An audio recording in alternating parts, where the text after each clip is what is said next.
Pemirsa, World Health Organization atau WHO mengumumkan adanya varian baru COVID-19 bernama Mu yang pertama kali ditemukan di Kolombia. Pemerintah Indonesia pun mulai memperketat pintu masuk Indonesia, terutama di bandara dan pelabuhan. Bersama saya, Arizadi, kita akan berbincang lebih jauh terkait Indonesiaku waspada varian Mu. Sebelum kami hadirkan perbincangannya ke hadapan Anda terlebih dahulu, kami akan sampaikan rangkaian informasi seputar peristiwa yang terjadi sepanjang hari ini.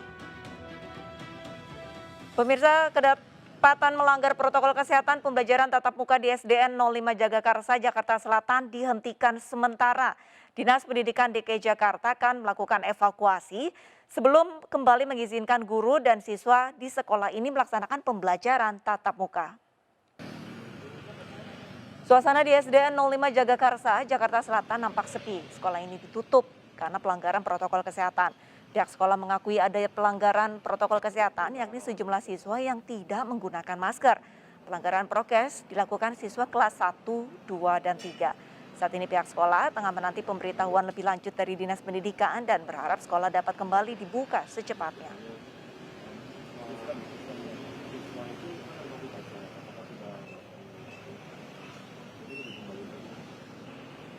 Sementara di sekolah lain, pemirsa memasuki minggu kedua penerapan uji coba sekolah tatap muka di DKI Jakarta, SDN 08 Kenari Pagi tertib menerapkan protokol kesehatan. Mayoritas orang tua mengizinkan anaknya bersekolah. Hanya ada 6 siswa saja yang melakukan pembelajaran jarak jauh.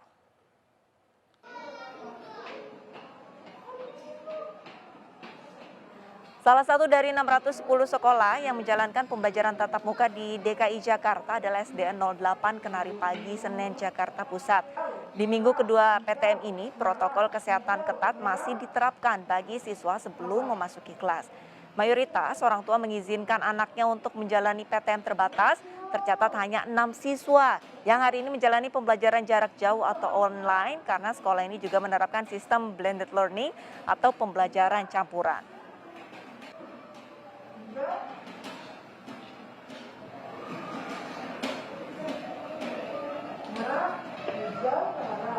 Lalu di Tangerang Selatan, Banten, pemirsa, PTM terbatas jenjang SMP dimulai hari ini. Siswa diminta disiplin protokol kesehatan saat mengikuti sekolah tatap muka yang dibagi dalam beberapa waktu. Salah satu sekolah yang menggelar pembelajaran tatap muka hari ini adalah SMPN 4 Tangerang Selatan, Banten. Pembelajaran tatap muka dilakukan terbatas dengan menerapkan sistem ganjil genap sesuai absensi siswa. Protokol kesehatan diterapkan sebelum siswa memasuki kelas. Sejumlah orang tua murid juga terlihat mengantarkan buah hatinya berangkat ke sekolah, namun mereka tidak diperbolehkan untuk menunggu.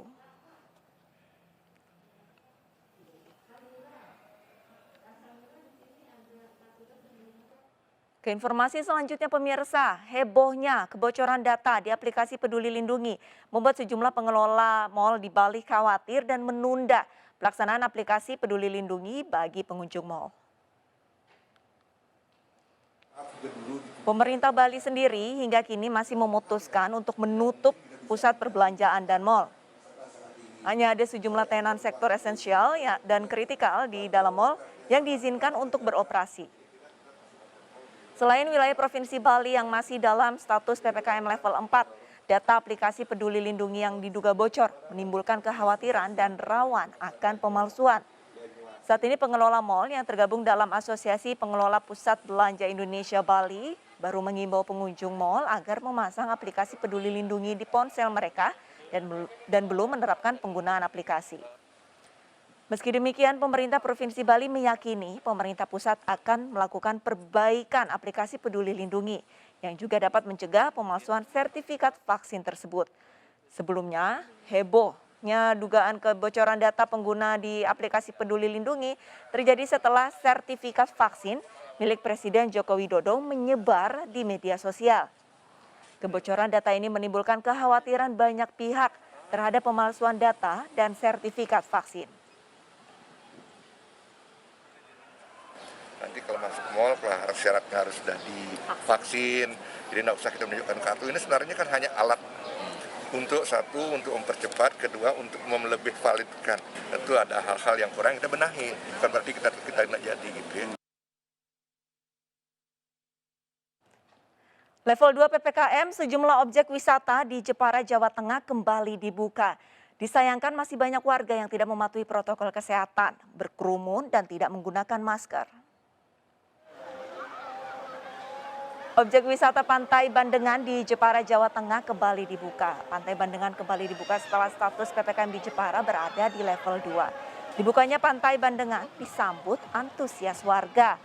Minggu siang warga memadati pantai bersama keluarga untuk menghilangkan kejenuhan selama 2 tahun pandemi. Dibukanya kembali objek wisata juga membawa harapan bagi para pelaku wisata di Pantai Bandengan, mulai dari jasa penyewaan pelampung, pedagang souvenir, serta jasa perahu wisata bahari yang kembali bergeliat. Sayangnya pemirsa, banyak warga abai protokol kesehatan. Masih banyak warga yang tidak menggunakan masker. Selain itu, warga juga berkerumun di tepi pantai, serta tidak menjaga jarak saat naik perahu.